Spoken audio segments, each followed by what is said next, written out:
Good afternoon, everybody. Shavua Tov, and welcome to the Israel Brief, brought to you by Lay of the Land. I'm Rolene Marks, and I want to check in and see how you're all doing. I know in various parts of the world we are all self-isolating. We are all trying to stay safe and healthy from the spreading coronavirus. And I know for many of you, it's difficult. It's difficult to be alone and isolated from loved ones. But we're all in this together, and I'm confident that we're going to get through this together and we're going to recover together.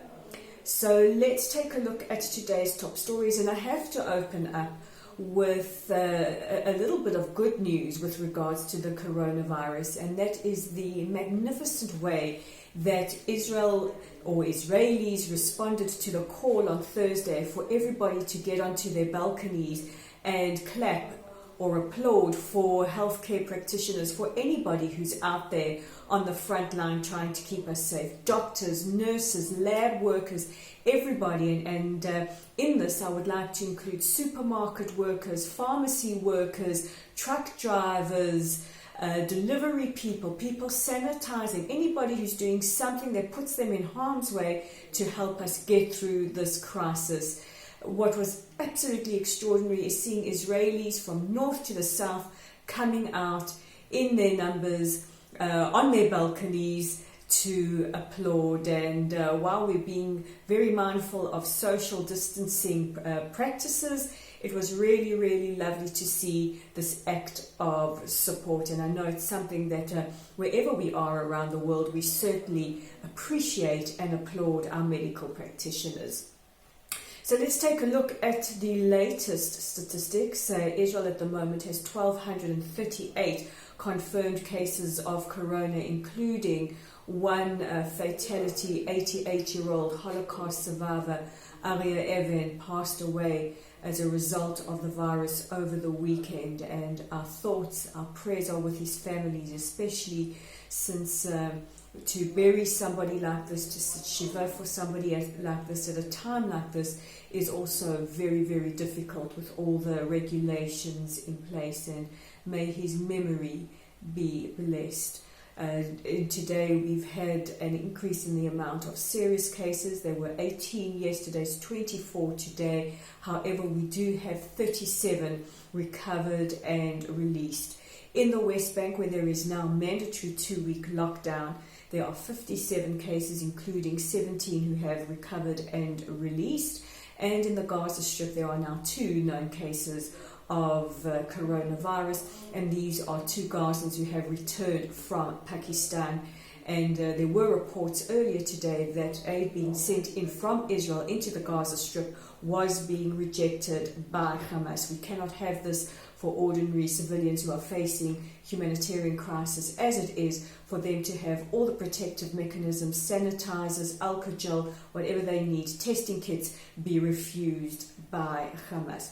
Also earlier today it was announced that despite deliberations yesterday, Israel will not be postponing daylight savings till May. We will go ahead as scheduled on Friday morning due to technical considerations, and the Prime Minister as well as the various ministries met today to discuss the possibility of further restrictions on movement. And this is because Israel, like other countries around the world, have elements within society who are refusing to stay at home, thinking that this is a vacation and that they have a right to go out to the beaches, to congregate in large numbers. As healthcare practitioners around the world are saying, stay at home, it saves lives. And yes, it really does. So these are the updates with regards to COVID-19 in Israel and the territories as of today. But as we speak, we have members of the Knesset arriving at the Knesset, and this is to vote on various committees. Now, over the last couple of days, there have been protests called Black Flag protests. These are protests calling for the resignation of Knesset Speaker Yuli Edelstein, who quite controversially shut the Knesset down last week and was implored by many, including President Rivlin, open the Knesset, don't disrupt the democratic process. Now, many are calling for his resignation, and the blue and white, which at the moment have the majority in the Knesset, are moving forward to form the necessary assignment committees, including that which will help fight COVID-19. Now, the right-wing bloc under the Likud have said that they will boycott these talks today, and this is coming at a time where Israel, like many countries around the world, is facing a crisis with this global pandemic, and we can ill afford this. But there are calls for the resignation of Yuli Edelstein, and the opposition are moving to forge ahead with these committees so that we can get down to the important tasks. So those are the top stories making headlines in Israel today. The news here, like it is everywhere around the world, is absolutely dominated by the coronavirus crisis. But while you're at home, if you want to write us an article, please do, and send it to us via our website. We'll give you more details, or send us a private message on Facebook. We'll give you those details, how to be in touch with us. In the meantime, check us out on the web at www.layoftheland.online. We have a whole collection of different articles.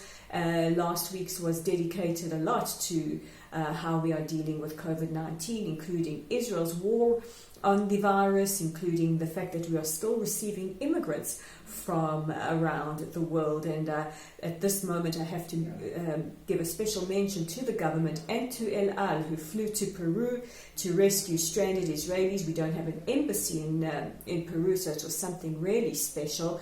And these missions will be continuing in other countries around the world where there are stranded Israelis, including you, Australia. El Al is coming to Perth for anybody stranded there. Also, don't forget to check us out on Facebook at the Lottle site.